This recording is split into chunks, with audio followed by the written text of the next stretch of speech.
তারা বলেছে বাংলাদেশের সকল দলকে ভারতের মাটিতে আমন্ত্রণ, শুধুমাত্র জামাতে ইসলামী লাল কার্ড।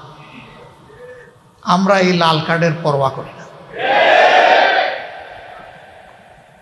আমরা ভারতের বুকে আশ্রয় নেওয়ার কোনোদিন চিন্তাও করি না।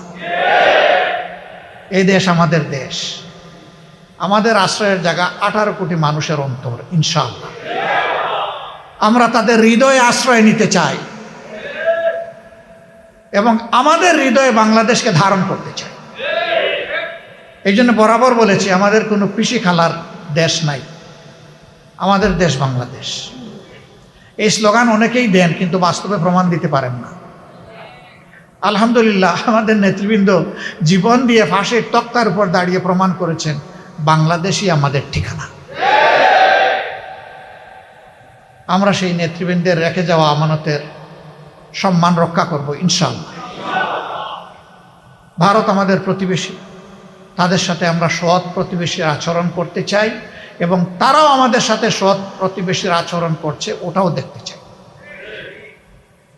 এর ভিন্ন কোনো সম্পর্ক কারোর সাথেই আমাদের থাকবে না।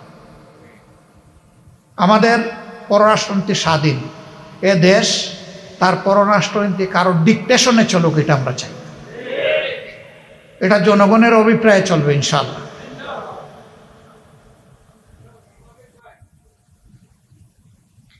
সম্মানিত ভাই বোনেরা, অনেক কথা বলে ফেললাম। শহীদ পিতারা বলে গেছেন যে তাদেরকে হুমকি দেওয়া হচ্ছে। এই হুমকি আপনাদেরকে নয়, কার্যত এই হুমকি জাতিকে দেওয়া হচ্ছে, এই হুমকি আমাদেরকে দেওয়া হচ্ছে। আপনারা আমাদেরকে আলাদা ভাবছেন কেন? আমরা তো প্রথম দিনই আপনাদের ঘর বাড়িতে হাজির হয়ে বলে দিয়েছি যে এখন থেকে আপনাদের পরিবারের সদস্য আর একটা সদস্যের নাম হচ্ছে বাংলাদেশ জামাত ইসলাম। আমরা আপনাদের পরিবারের সদস্য হয়ে আছি। হয়তো পারি না সবসময় খোঁজখবর নিতে, মনে চাইলেও, কিন্তু আমাদের অন্তরে আপনারা 7 দিন 24 ঘন্টায় আছেন, থাকবেন। এই ঋণ পরিশোধ করার কোনো শক্তি আমাদের নাই, কিন্তু আমরা চেষ্টা করে যাব যাতে আপনাদেরকে সম্মানটুকু দেখান। আল্লাহ যেন এই শক্তি আমাদেরকে দান করে। আপনাদের নিরাপত্তা আমাদের নিরাপত্তা। আমরা ভয় পাই না, ভয় পাই শুধু আল্লাহ রাব্বুল আলামিন। আর কাউকে কোনো পাত্তাই দেই না, পাত্তা দিব না ইনশাআল্লাহ। আহত পঙ্গু ভাইয়েরা যারা আছেন তাদের জন্য বড় দুঃখ। শহীদ হয়ে যারা চলে গেল, আমরা বিশ্বাস করি তারা তো জান্নাতের পাখি হয়ে গেল, কিন্তু যারা এই যে বেঁচে আছে কষ্ট নিয়ে, তাদের জন্য বড়ই কষ্ট লাগে। আসলে তাদের জন্য কার্যকর কিছু আমরা করতে পারি। আমরা বড় লজ্জিত। সরকার পারে, এই জন্যে এই বাজেট সেশনে 2 বারে এই দাবি উত্থাপন করেছি যে মেহরবানি করে তাদের বিষয়টা সর্বাধিক অগ্রাধিকার দিয়ে দেখতে হবে। রাষ্ট্র যদি না দেখে তাহলে এই রাষ্ট্র হবে অভিশপ্ত রাষ্ট্র, এই রাষ্ট্র হবে অকৃতজ্ঞ রাষ্ট্র, নিমক হারাম রাষ্ট্র। আমরা আশা জাগাইয়ে রাখতে চাই যে এই রাষ্ট্র নিমক হারামি করবে না এদের সাথে, কিন্তু যদি করে তাহলে অতীতে যেমন নিমক হারামদের কোনো ভালো পরিণতি হয়নি, বর্তমানেও হবে না। সম্মানিত ভাই বন্ধুগণ, যারা এসেছেন তাদের কাছে আমরা কৃতজ্ঞ। কৃতজ্ঞতার ভাষা খুঁজে পাই না, হারিয়ে যাই। আবেগ আসে, কান্না আসে, চোখ দিয়ে পানি পড়ে না, রক্ত পড়ে। কারণ এই ইতিহাসটা রক্তাক্ত ইতিহাস, শহীদের রক্তে লেখা 24। হে রব্বুল আলামিন, তুমি এই শহীদদেরকে কবুল করার দেশটাকেও কবুল করো।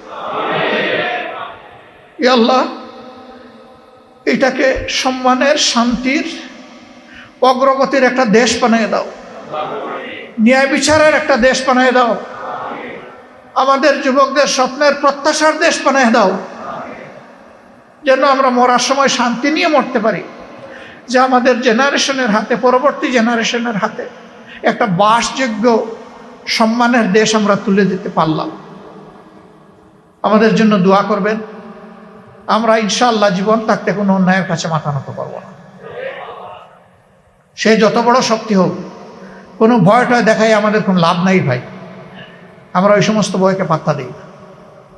বাংলাদেশ ভয়কে জয় করেই 2026 সালে এসে উপনীত হয়েছে। আমরা দাবি করছি, জুলাই সনদে লেখা আছে শহীদদের এবং আহত যোদ্ধাদের নামে বাংলাদেশের বিভিন্ন সড়ক এবং স্থাপনার নামকরণ করা হোক। যত তাড়াতাড়ি এটা করা হবে, আমরা ধরে নিব সরকার তত বেশি তাদের প্রতি শ্রদ্ধাশীল। আমরা সেই দাবি আজকে পাবলিক স্পেস থেকে রেখে গেলাম। সংসদে বলেছি, বলতে থাকব। দাবিগুলা ন্যায্য দাবিগুলো অর্জন না হওয়া পর্যন্ত সংসদের ভিতরে আমাদের লড়াই চলবে ইনশাআল্লাহ। আপনাদেরকে সাথে থাকতে বলছি না, আমরা আপনাদের সাথে আছি ইনশাআল্লাহ। আমরা আপনাদের সাথে ছিলাম, আছি। আল্লাহ যতদিন বাঁচায় রাখবেন থাকবো ইনশাআল্লাহ, ইনশাআল্লাহ থাকবো। এর কোনো ব্যতিক্রম হবে না ইনশাআল্লাহ। আল্লাহ তাআলা আমাদেরকে কবুল করুন। সবাই মিলে এই দেশকে নির্ভেজাল করার তৌফিক দিন। সবাই মিলে আমাদের আকাঙ্ক্ষার বাংলাদেশ গড়ে তোলার তৌফিক দান করুন। এবং আমরা বিশ্বাস করি এটা আল্লাহর আইনের ভিত্তিতেই কেবল সম্ভব। আমরা মহান আল্লাহর সাহায্য চাই। আসসালামু আলাইকুম ওয়া রাহমাতুল্লাহ। 16 তারিখে আবু সাঈদের হত্যার, তাকে শহীদ করার মাধ্যমে হাসিনার মসনদে আগুন জ্বালিয়ে দিয়েছিল এবং সারা বাংলাদেশ, আমরা এটা স্পষ্ট করে বারবার বলেছি, এখানে কোনো ছাত্র সংগঠন একক কোনো ছাত্র সংগঠনের ভূমিকা ছিল না। এদেশের সকল ছাত্র জনতা কাঁধে কাঁধ মিলিয়ে দ্বিধা দ্বন্দ্ব ঐক্য নিজেদের ভিতরে দূরত্ব দূর করে মাঠে নেমে সেই দিন হাসিনা পতনের আন্দোলন তারা সেদিন মাঠে থেকেছিল। আমরা এটা বলতে পারি, প্রত্যেক ছাত্র সংগঠন তার নিজ নিজ জায়গা থেকে ভূমিকা রেখেছিল। আমি তো জানি পুরো বাংলাদেশ, আমার মনে আছে আমি কানেক্ট ছিলাম। রাজশাহীতে কি হয়, চট্টগ্রামে কি ঘটে, ঢাকায় কোথায় কি হয়, সব কিছু কানেক্ট ছিলাম। শুধু একটা জিনিস বলতে চাই, এই ছাত্র জনতাকে থামানোর মতো হাসিনা এবং কোনো শক্তি সামর্থ্য ছিল না আমাদের। আমরা মাঠ থেকে সেই দৃশ্যগুলো দেখছি। অথচ আজকে যে আকাঙ্ক্ষা নিয়ে এদেশে আন্দোলন গড়ে উঠেছিল, বৈষম্যহীন দাসত্ব মুক্ত নতুন এক বাংলাদেশ গড়ার, সেই আকাঙ্ক্ষাকে প্রথমে এই সরকার ক্ষমতায় আসার সঙ্গে সঙ্গে সেটাকে নাকচ করে দিয়েছে।